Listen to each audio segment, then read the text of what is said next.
রাঙামাটির বাঘাইছড়ির নিম্নাঞ্চলে আকস্মিক বন্যা দেখা দিয়েছে। বন্যা কবলিত ৯,৪০০ মানুষ আশ্রয় কেন্দ্রে ঠাঁই নিয়েছেন। জেলার ২৬৭টি আশ্রয় কেন্দ্রে এবং জরুরি কন্ট্রোল রুম খোলা হয়েছে। আশঙ্কা রয়েছে পাহাড় ধসের। এ বিষয়ে বিস্তারিত জানাতে লোকনাথ মন্দির আশ্রয় কেন্দ্র থেকে যুক্ত হয়েছেন সহকর্মী জিয়াউর রহমান জুয়েল। জুয়েল, সার্বিক বন্যা পরিস্থিতি কিরকম জানাবেন এবং পাহাড় ধসের শঙ্কায় বা ঝুঁকিতে যারা রয়েছেন তারা কি নিরাপদ আশ্রয়ে সরে যেতে পেরেছেন কিনা, প্রশাসন কিভাবে সহযোগিতা করছে?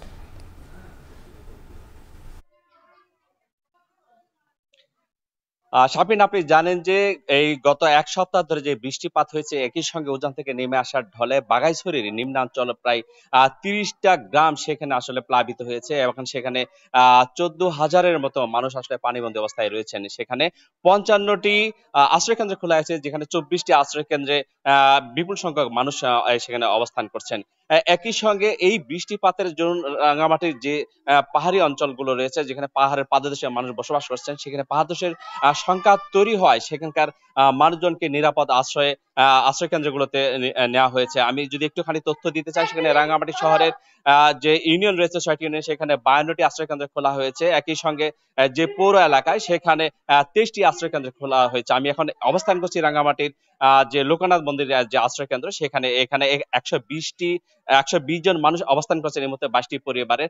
সব মিলিয়ে রাঙামাটি জেলায় এখন পর্যন্ত ২৬৭টি আশ্রয় কেন্দ্র খোলা হয়েছে, যেখানে ৯,৪০০ মানুষ অবস্থান করছেন।